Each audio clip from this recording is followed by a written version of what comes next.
Multiple NFL people familiar with the Broncos' intentions have told KUSA in Denver, this is a legitimate TV station, Mike Kliss here, have told this organization in Denver that John Elway and his team are going after Tony Romo of the Cowboys strong. They're going after Tony Romo strong. So one agent told KUSA in Denver that Romo's preferred choice is the Broncos. They're going to offer Romo a deal potentially worth $8 to $10 million per season, but a lot of escalators, a lot of incentives if he wins. That's obvious, right? So as I've said before, I think there's only two people because of his injuries that could roll the dice on Romo. It could fail miserably and they wouldn't get fired, Belichick and John Elway. But a lot of you are like, whoa, this is real risky. And for years and years, I've been fighting off all the Romo critics. I mean, it's been literally ridiculous. I did it at my former employer. I do it now. I'm constantly fighting. I mean, the minute Dak Prescott has a good preseason game, you basically all shelve Tony Romo forever. I mean, you just couldn't wait to get him out of town. So I thought this morning, to just give you some thought, why would John Elway, a real smart guy, roll the dice on Tony Romo knowing his injuries? He drafted Paxton Lynch, and apparently this story says they still love Paxton Lynch. They have Tremor Siemian. I mean, this was a team last year. Don't forget, Denver was 8-4 through 12 games in the toughest division in football. They didn't need to go get Tony Romo. Paxton Lynch is going to be better. Trevor Siemian should be better. They were 8-4 through 12 weeks in a tough division. They don't have to go get Tony Romo. So why would John Elway roll the dice on Tony Romo? I'm going to take, let's say, 30 starts. 30 starts is a lot. It's almost 2 full seasons. You can't fool me on 30 starts. You can fool me on 3 starts. You can fool me on 8.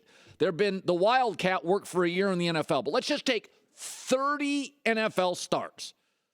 That's a lot of starts, right? Here's Tony Romo's numbers for 30 NFL starts. And I put up Aaron Rodgers, stud, Matt Ryan, last year's MVP, and first ballot Hall of Famer Ben Roethlisberger. Look at Tony Romo's starts. He's tied for the best record.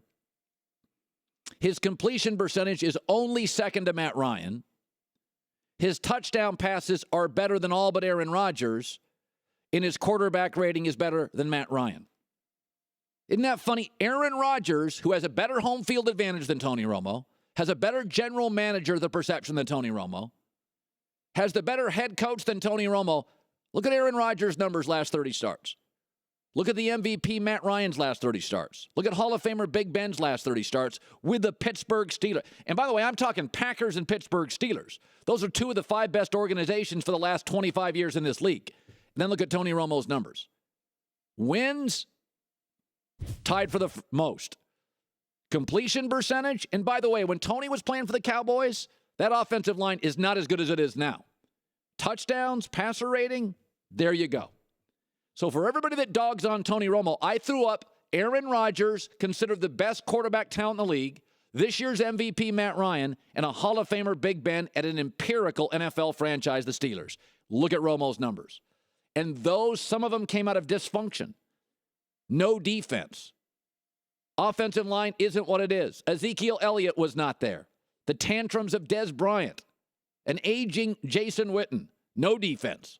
It's not the team today that's got Ezekiel Elliott, mature offensive line, a defensive coordinator, Rod Marinelli, that's got that team playing the best defense they've played in 4 or 5 years. They were overwhelmingly healthy this year. Tony's teams were often beat up. So that's why John Elway is doing it. Right there. When he's upright, Tony Romo is a top 5-6 quarterback in this league. Absolutely.